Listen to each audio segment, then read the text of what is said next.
kumain ako ng Dubai chocolate yung sa Dubai. And nalasahan ko yung pistachio ng Dubai chocolate, diba? Yung ng Dubai talaga. So, this is totoong pistachio siya. Hindi siya bihon, hindi siya tauge, hindi siya coconut. Pistachio talaga yung buo. At meron siyang kulay green. Hindi ko alam kung ano nilagay doon.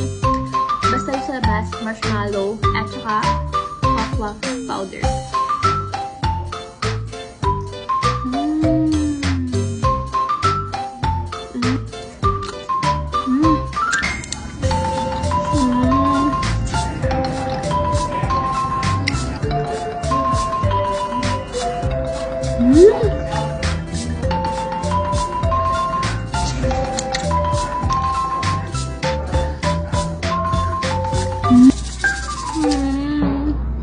Promise, hindi talaga siya nakakaumay.